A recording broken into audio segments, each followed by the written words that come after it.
Dana means generous giving in one of the ancient Buddhist languages, Pali. And so it's actually a 24/7 practice in which we don't forget ourselves. Give something good to yourself. Think of some presents you can give to yourself. Okay? When you go home tonight, write down in the notebook, these are some presents I want to. It's a gift-giving season. Give yourself some presents.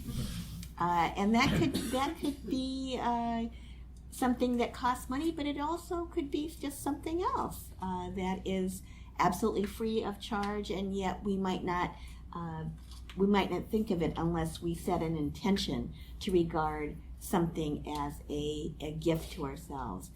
So the same thing goes with gifts to others. Always giving, because giving, when in the sense of Dana, brings us joy. And if you're giving and you don't have a sense of joy, then it still might be very helpful, but it's not Dana. So that's the important thing to remember, is we know that we can recognize Dana because it's marked by certain signifiers, and those signs are that we feel joy when we think about giving the gift. In the action of giving the gift, our minds are clear and bright. We're very conscious. I'm giving a gift. That's giving me joy to even think about. And we also know it's Dana by the third sign, and that is after we've given the gift, we're free and clear. We go on our way, our hearts are happy. We're not at all attached to thinking about that gift. It's now gone into the world. Our minds are satisfied and content. So those are the three factors as taught by the Buddha of the donor, and that's what makes that act of giving Dana. So when you give a smile to someone, same thing. You can think, I hope I can give you joy as I smile at you. I'm aware that I'm smiling at you, and I'm giving you my smile. And then afterwards, you forget all about it. Go on your way, and keep on with your life. Today's talk is titled "The Lion's Roar." The Lion's Roar: Authenticity, Wholeness, and Boldness for people of color and multiracial people, Dharma practitioners. So this is continuation of the talk from last week, which I would, if I could go back in time when I saw the response, would now title "There's a Whole Lot of Roaring Going On," because as people just took to the roaring, and there was a lot of roaring, joyful roaring, as they left EBMC.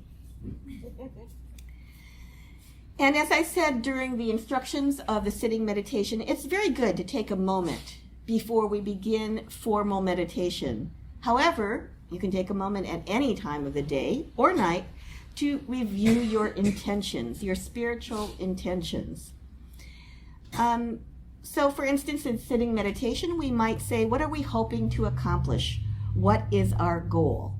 It's also true that as we go into the practice, we have to let go of that. That's another thought. However, we do need to know why we're doing this strange activity or this natural activity we call meditation. That's a form of mindfulness and of awareness. Our goal could be anything from stress reduction to what could be called, I think this is the Sanskrit, Anuttara Samyak Sambodhi, complete and perfect enlightenment, which is, in this tradition, theoretically, a state of complete liberation from greed, hatred, and delusion. In other words, theoretically, that the roots of those negative or non-positive states have been completely cut and that would never arise again. So theoretically, as far as I know, in a completely enlightened Buddha, in a completely awakened human being in this tradition, it just is not going to happen. It is not going to happen. You could just have those chocolates and those potato chips and sex and drugs and alcohol and reality TV shows and, whatever it is. And they just wouldn't have any craving arise for it. So obviously that's not me or anyone I know. And yet we can begin to go in the direction of becoming more mindful through our practice of afflictive states that arise. States that arise that are negative, that are not positive, that are not beneficial, and that cause suffering for ourselves and others, so that we begin to exercise wise choices in the present moment as to how to decrease that suffering and increase the roots of happiness, joy, satisfaction, beneficial states. That would be part of the intention and goal in the way that this practice has been framed. And for us as people of color and multiracial folks, I would posit that a common thread that seems to bind us together on this spiritual path and journey is the theme of healing. And I hear a lot of talk about healing. In this context, I would say of being able to heal the wounds of oppression and intergenerational trauma in order to become whole human beings, in order to become whole beings. To become wholly ourselves, so that's WHOLLY, to become wholly ourselves, and in that process to access and claim and become that which is holy, HOLY. So I think that's a really nice kind of wordplay, that when we wholly become ourselves, then we can access and claim and become that which is also, we could regard as holy, that which is sacred, that which is has full access to the realm of the spiritual. And indeed, there are those among us who proclaim the truth of what can be called ancestral healing as well, in which the concept is that to the extent that we can heal ourselves, that we can become whole, that we can become truly happy. And truly happy in this tradition doesn't mean that we always feel blissful, that we always feel joy. It's not about excitement. It's not about blissing out. True happiness is actually a state in which we really understand that we have the possibility, we have the power to create conditions for ourselves and others within all the limitations and the challenges that I know each and every one of us face. Some of those challenges are pretty big, they're pretty painful, they are afflictive, and yet each of us has the power to create conditions for more happiness. It might not be a situation in which we feel like completely satisfied that everything is perfect, because everything's always changing and suffering does arise. But we can begin more and more to go in that direction of healing and increased happiness and decreased suffering. So in ancestral healing, as we heal ourselves, it's also the belief that we can be healing our ancestors. In this worldview, it's not just that we call on our ancestors and the wisdom of our people to help heal us as individuals, but we, in turn, by doing our own spiritual work, can generate healing, wholeness, joy, ease, freedom from fear, self-love, self-confidence, and spiritual awakening that it's considered, extends actually backward in time. It extends backward in time like a kind of radiance. We could conceptualize or visualize it in a lot of different ways that extends backward in time to heal our ancestors. Now, my original Buddhist teacher, the one with the gong that I was talking about earlier, used to give a teaching in which he said, meditation is entering timeless time. It's entering timeless time. And I hope that you've had the experience, or if you haven't, that you will have the experience during a meditation session, or even in a moment of mindfulness when you're not formally meditating.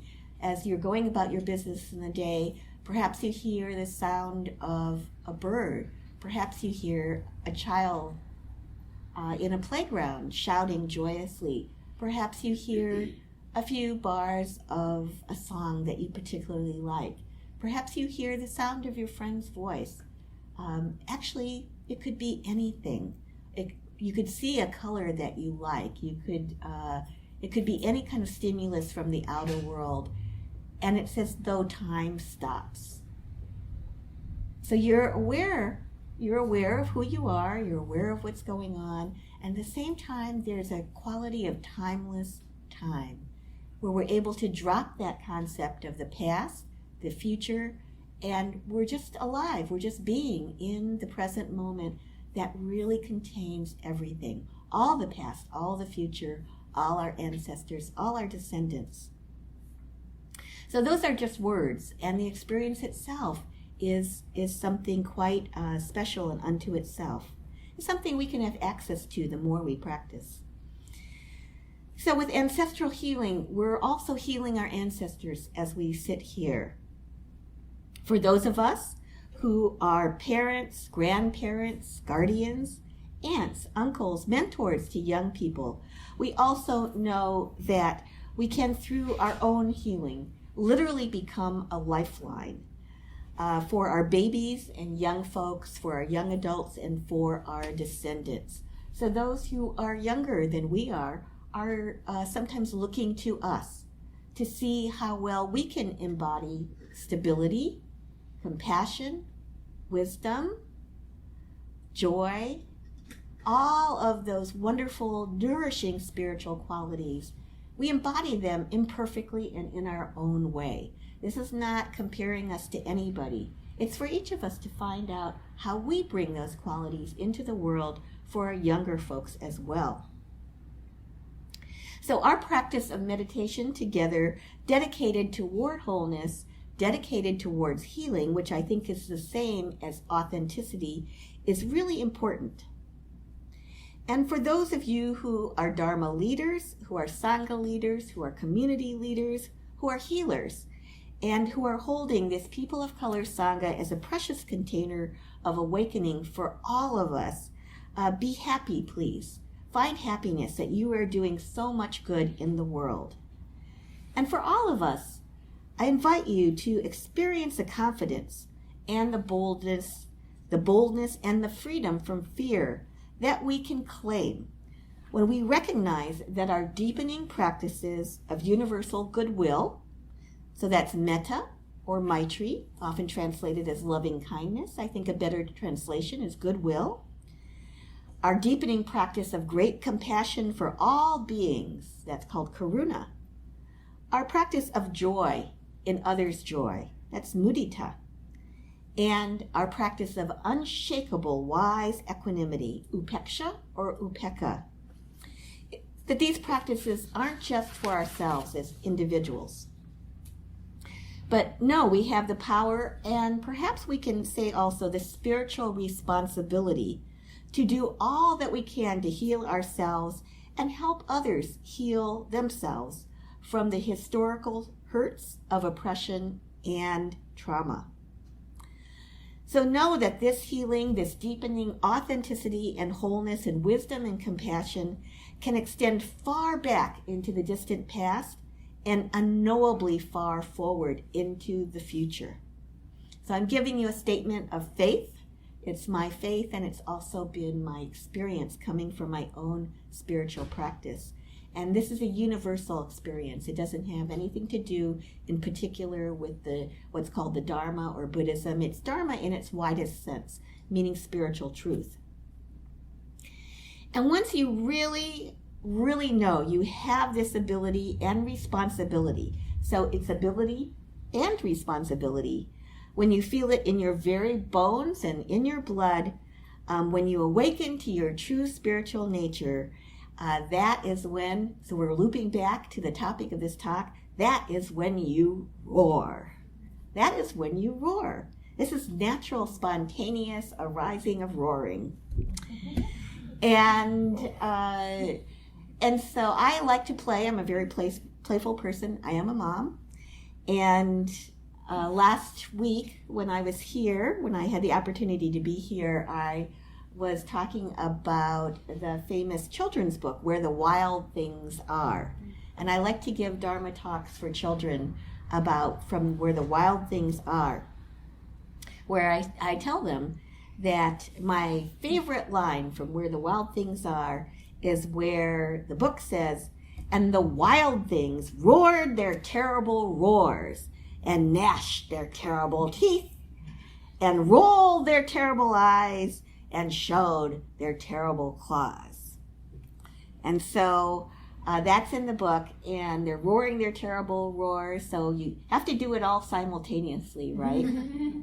I guess like you're roaring, you're gnashing, you're rolling, and you're clawing. You want to give it a try?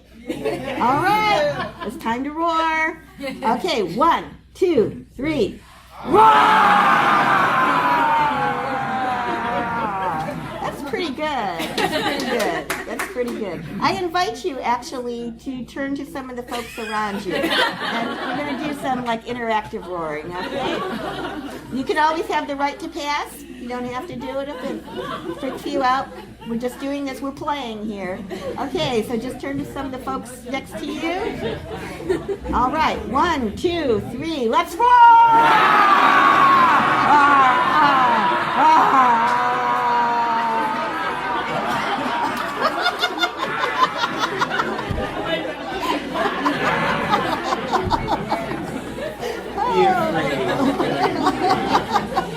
Wow, I can see folks, some folks are getting into it. They don't want to stop. Just keep on roaring. Keep the roaring on. Okay, that was pretty good. When I work with children, sometimes they're very timid and they're kind of looking around. They go, roar. I say, no, kids, that's weak. I want to hear a real roar. And then they get into it. So in the Buddha Dharma, the teachings of Buddhism, there are a number of discourses, suttas or sutras, so that all means the same thing, suttas, sutras, or discourses that describe this amazing roar. And this proclamation of the Dharma is called the lion's roar in these ancient texts. So there is one called the Srimala Devi Sutra, that's translated as the lion's roar of Queen Srimala. You can Google all of this. Srimala, and that's a 3rd century Common Era text. And in the Pali Canon, there is a shorter discourse on the lion's roar and the greater discourse on the lion's roar. So a shorter one and then a longer one. And we can ask, what is this lion's roar and how can it help us? So as a Sangha or spiritual community, and I know that many of you you're very active in lots of other different circles and communities throughout the East Bay and beyond. So as a Sangha or spiritual community, in any community, we probably know how much we affect one another. Mind states, which include emotions and the thoughts, beliefs, and attitudes that are linked to those mind states that arise simultaneously, can be infectious. We talk about things on the internet going viral. Like my favorite viral meme is called Burke's Dog, Berks. Have any of you seen Burke's Dog? No? Oh my. Well, Google is your friend. All I can say is go home. Image Google, or do a search for BERK apostrophe S dog. I don't know, somebody's dog. It's a black pug, I think, who was photographed. It seems to be a candid photograph, and the person put this tennis ball on a picnic table, and then it's like the camera's here and the tennis ball's here, and the dog is, they have very short legs, is trying to get up onto the picnic table to get the tennis ball. And its eyes are like huge, just like the wild things, and its mouth is like, and you just feel the strong desire for the tennis ball. And I don't know why, but it totally went viral. And for a while, and it was just, Burke's Dog was everywhere. I myself strongly identify with Birkstock and kind of look like Birkstocks.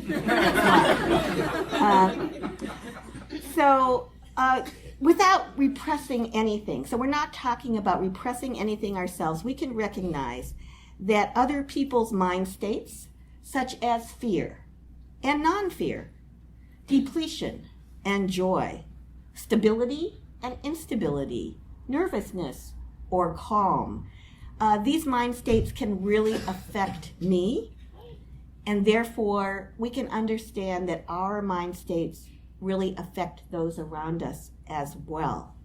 And you've probably noticed, this is people, these are animals.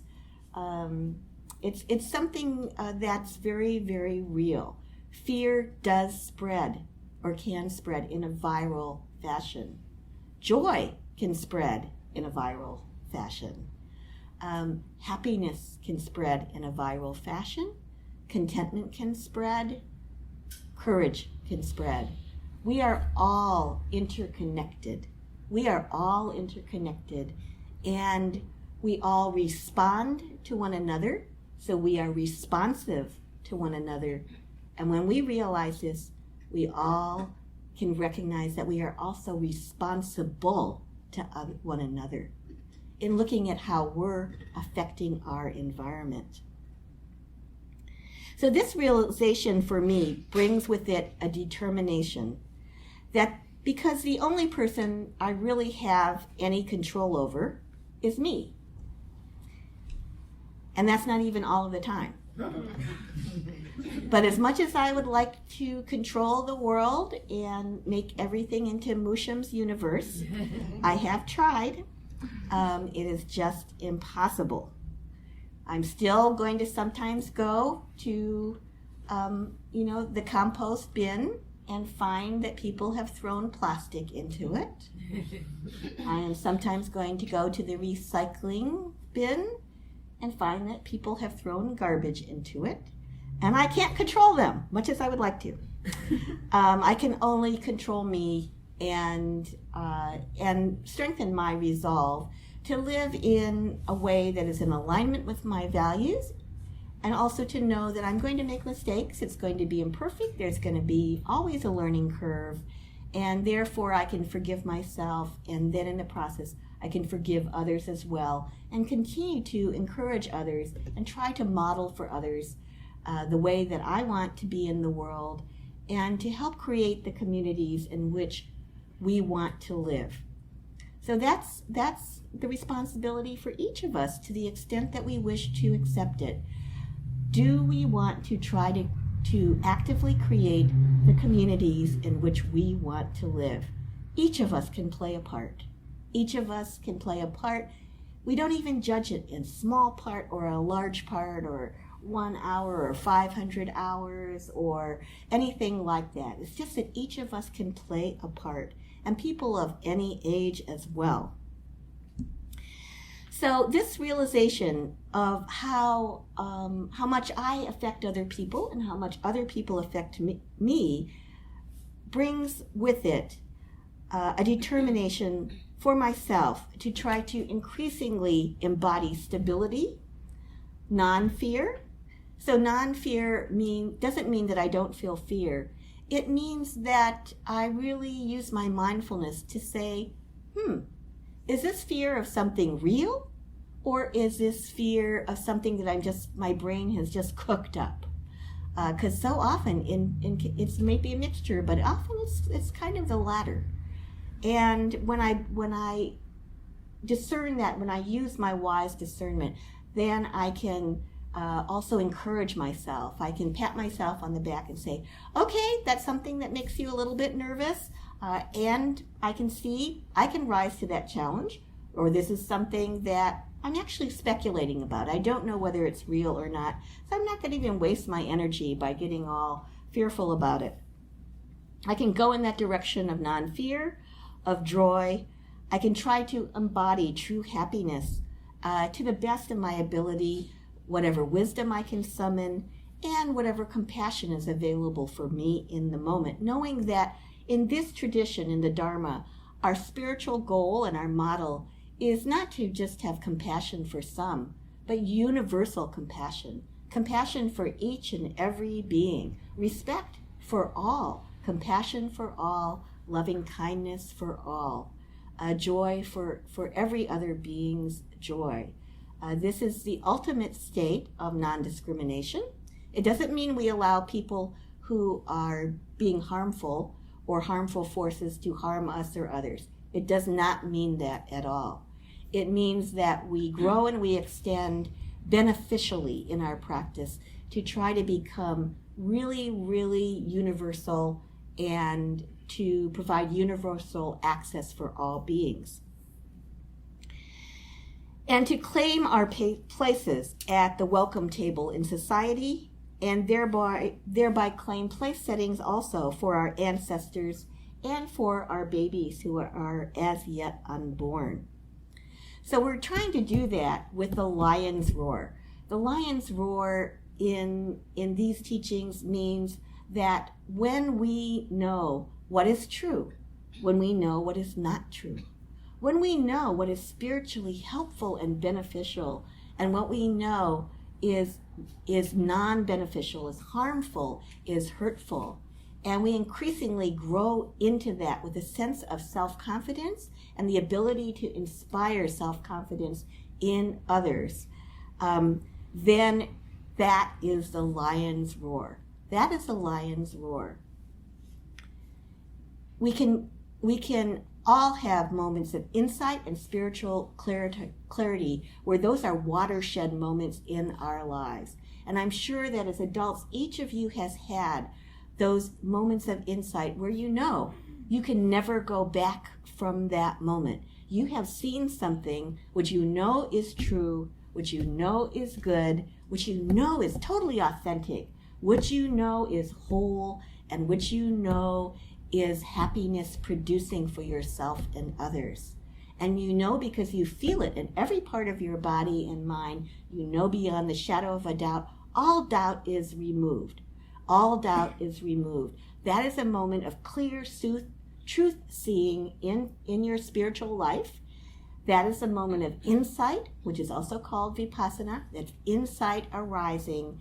And that is a moment that produces the lion's roar.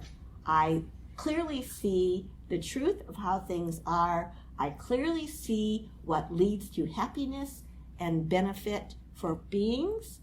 I clearly see that which I wish to refrain from and avoid doing because I know it causes harm. We can have those moments in our lives, in our practice. So, as the Buddha said, do not take my word for it, but give it a try and see how you feel. Roar, the lion's roar of liberation.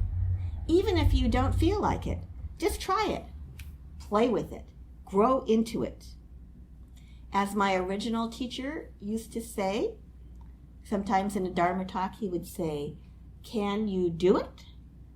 Can you do it? And then he would answer, you can do it. You can do it.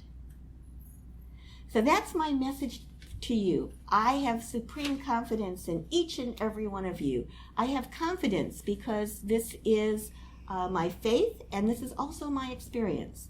I have confidence that each of you contains the nature of awakening perfectly, just as you are in this moment.